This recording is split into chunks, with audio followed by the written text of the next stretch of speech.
Good morning. Wow. Today is July. Get this out of the way. It is July. No, it can't be the 14th. 13th. July 3rd. No, July 7th. Today is July 7th. Happy 4th of July. Let's see. I hope that you were here for our party. It was a great party. Oh, there was 147 people here. Ice cream, water, fireworks.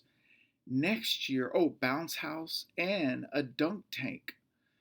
Next year, I hope that it's even bigger than it was this year because it was a lot of fun. And I didn't even watch the fireworks. I was so happy talking to people and watching people have fun that I forgot about the fireworks. Anyway, today's video is about sin. Ooh, sin, right? That's a big one. Now, a lot of times you're gonna think about sin as being really dark and something to be really afraid of. And those things are true. But I want you to know really what sin is to God in a way that you can understand it. Sin to God is when we disobey His commands. You all know the 10 Commandments. Whenever we break a 10 Commandment, that's sin. People say, yeah, but sin is whenever mom tells you or dad tells you to clean up your room and you don't do it, that's sin. Yeah, because the Bible tells us to obey our mother and father. Sin, the commandments and sin, they weren't really meant to keep you from having fun. And I know when you're a kid, you think, yeah, man, I can't do anything to have fun. Well, God didn't intend His commandments and His sin to keep you from having fun. They were intended to keep you from getting hurt and from being miserable. Because sin is going to call you your whole life. Yeah, kind of like a phone, right?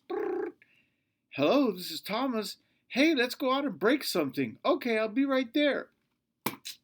You know, it's really not intended to destroy your good time. It's intended to keep you from getting hurt and keep you from being miserable. Now, we don't have to go very far to get to the first sin. After Adam and Eve were alive, they started their gardens. They started to name animals. They were really exploring their new home. And God told them there's one tree that you can't eat from. You can eat from any tree that you see, except for this one in the middle. What did they do? They hung around it. They looked at it. They probably touched the tree and they looked at the fruit, right? It wasn't an apple, it was a fruit. They looked at the fruit and all of a sudden, the devil shows up and he looks like a snake and they tell him, I can't eat from this fruit. God said not to. And the serpent said, what's going to happen to you? And they said, well, God says we're going to die. And the devil said, surely He didn't say you're going to die. And then he said, the only reason that He doesn't want you to eat from this tree is so that you won't know all the things that He knows. All of a sudden, lies get bigger and bigger, and the temptation, the will to want to do it grows, and it gets out of control, right? So here's what I want you to learn from this. We're almost done. God told them not to go around the tree. Don't hang around it. Don't look at it. Don't walk by it. But they did. And because they did, the temptation was right there. There's that fruit I'm not supposed to eat. It's just like whenever our family tells us not to do something and all of a sudden we want to do it so bad. So, sin is when we disobey God. Now, here's the good thing. We are going to sin. Oh, that's not the good thing. We are going to sin. We sin. We're humans. But we don't have to keep that sin. It doesn't stay with us. If we have Christ as our Savior, what we do is we ask Jesus to forgive us. Now, Jesus knows if you're sorry or not. If you're like, I'm just going to do this. No, you have to be sorry for it. It has to hurt you. And you want sin. You want the sin in your life you want to feel that. You don't want to just be able to sin and not care, okay? And then Jesus will take that sin and it is gone. And I'm talking about it is gone. Like when you can't find your toy that you love so much and something happened to it, it's gone.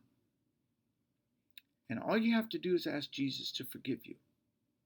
And if it's something that he's forgiven you for, like let's say that you hung around your friends that you're not supposed to hang around with and you got in some trouble and you asked Jesus to forgive you, well, that means the next day, don't do it again. Stay away from that, okay? God bless you guys, and I hope you're having a good summer. All right? Bye.